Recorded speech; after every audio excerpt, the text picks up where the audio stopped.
नमस्कार. आपल्या उजनी धरण अपडेट न्यूज चॅनलमध्ये आपल्या सर्वांचं मनापासून स्वागत. आज 19 ऑगस्ट 2026.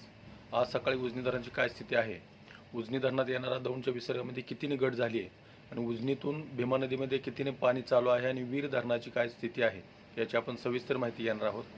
उजनी धरणाचा एकूण पाणीसाठा बघितला तर 117.17 TMC आणि उपयुक्त पाणीसाठा हा 53.51 TMC आणि टक्केवारी ही 99.89% उजनी धरण आतापर्यंत गेल्या 2-4 दिवसांमध्ये थांबलेलं आहे. आणि उजनीमध्ये दौंडमध्ये येणाऱ्या विसर्गामध्ये सातत्याने घट होताना दिसते. घाटमाथ्यावरचा पाऊस पूर्णपणे थांबलेला आहे. त्या धरणातून पाणी सोडण्याची प्रक्रिया जवळजवळ पूर्ण बंद केलेली आहे. त्यामुळं काही अपवाद वगळता धरणातून थोडंफार प्रमाणात पाणी चालू आहे. त्यामुळं उजनीत येणारा दौंडच्या विसर्गामध्ये सातत्याने घट होते.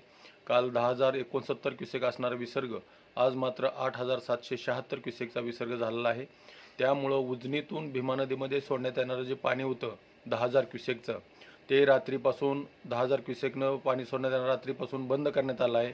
म्हणजे सध्याला उजनी धरणातून भीमा नदी पात्रात थेट विसर्ग पूर्णपणे बंद केलेला आहे. फक्त पॉवर हाऊसमधून 16 क्युसेकचा विसर्ग सध्याला चालू आहे. तेवढंच नदीपात्रात पाणी येतं आहे. आणि वीर धरणातून जर बघितलं तर वीर धरणातून जो काल विसर्ग सोडण्यात येत होता तोही पूर्णपणे बंद करण्यात आला आहे. म्हणजे वीरमधून नेरेमध्ये कसलंही पाणी येत नाही आणि भीमा नदीमध्ये केवळ 16 क्युसेकचा विसर्ग उजनीतून सोडला जातो आहे. त्यामुळं भीमा नदीची पाणी पातळी पूर्वपदावर येणार आहे. आणि उजनीतून सध्याला कालव्याद्वारे 2550, बोगद्यावरून 900, सिनामाडा उपसा सिंचन 210 आणि दहेगाव उपसा सिंचन 110 क्युसेकचा विसर्ग सध्याला चालू आहे. म्हणजे येणारं पाणी 8,776 आणि जाणारं पाणी जवळपास 4.25 ते 4,500 क्युसेकपर्यंत जाणार आहे. म्हणजेच 4,000च्या आसपास पाणी उजनी धरणात साठवलं जातं आहे.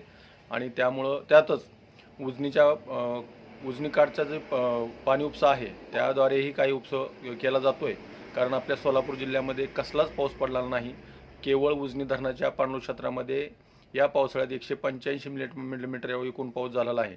आणि सोलापूर जिल्ह्यात कुठेही पाऊस पिकाची किंवा जमिनीची तहान भागावी असा पाऊस कुठेही झाला नसल्यामुळं सध्याला पिकाला पाण्याची अत्यंत गरज निर्माण झाली आहे. पिकं जळण्याच्या मार्गावर आहेत.